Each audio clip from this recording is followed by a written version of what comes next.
महाडिक जी देखील त्या ठिकाणी असतील. मोदी यांचं स्वागत करूया. आणि या ठिकाणी या देशाचे लोकप्रिय असे पंतप्रधान आदरणीय नरेंद्रजी मोदी साहेब यांचं आगमन झाले.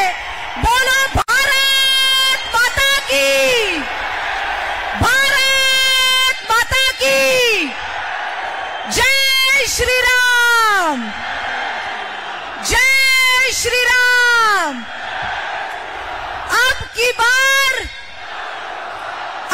बार जोरदार टाळ्यांनी स्वागत करूया या देशाचे लोकप्रिय पंतप्रधान आदरणीय नरेंद्रजी मोदी साहेब. संपूर्ण उत्साह आहे. खरं तर त्यांचा एक एक शब्द ऐकण्यासाठी संपूर्ण पंचक्रोशीतून इतक्या मोठ्या संख्येनं, लाखोंच्या संख्येनं आपण इथं उपस्थित आहोत. असं या देशाचे लाडके पंतप्रधान आदरणीय नरेंद्रजी मोदी साहेब यांचा आजच्या या सोहळ्यासाठी मी कार्यक्रमाच्या संयोजन समितीच्या वतीनं त्यांचं स्वागत करते.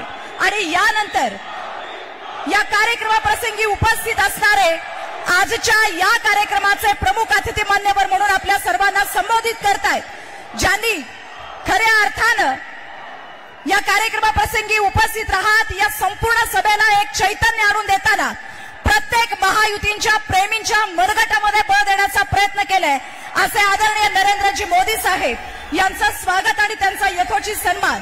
सुरुवातीला महाराष्ट्र राज्याचे मुख्यमंत्री सन्माननीय एकनाथजी शिंदे साहेब यांनी महाराष्ट्राची प्रतिमा, महालक्ष्मीची प्रतिमा आणि देवेंद्रजी फडणवीस साहेब उपमुख्यमंत्री यांच्या शुभ हस्ते सन्मानाचा कोल्हापुरी फेटा बांधून आपण त्यांचं स्वागत करतोय. जोरदार टाळ्यांची दाद आपण त्यांच्या स्वागतासाठी या ठिकाणी देऊया.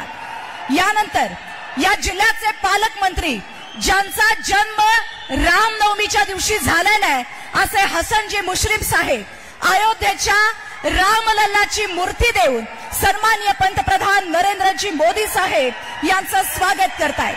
ज्यांचा जन्मच खऱ्या अर्थानं रामनवमीच्या दिवशी झालेला आहे. प्रभू रामचंद्रांच्या विचारानं आपलं ध्येय सुरू आहे असे हसनजी मुश्रीफ साहेब यांच्यानंतर खासदार संजयजी मंडलिक साहेब कोल्हापुरीचा सेंद्रिय गूळ ते सन्माननीय पंतप्रधान साहेबांना देत आहेत. सन्माननीय खासदार संजयजी मंडलिक साहेब यांच्या शुभ हस्ते कोल्हापूरचा सेंद्रिय गूळ आपण पंतप्रधान साहेबांना प्रदान करतोय.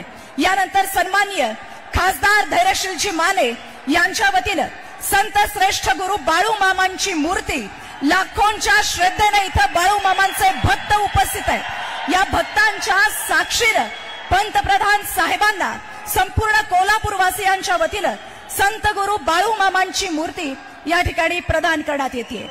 पण त्याच्या आधी या निमित्तानं सन्मान्य खासदार धनंजयजी महाडिक साहेब महालक्ष्मीची अतिशय देखणी अशी मूर्ती आपण इथं देतोय. या करवीर नगरीमध्ये सन्मान्य खासदार महाडिक साहेबांच्या शुभ हस्ते आदरणीय नरेंद्रजी मोदी साहेब यांचं स्वागत या ठिकाणी झालंय. मी सगळ्या मान्यवरांचं स्वागत करते आणि सर्वांना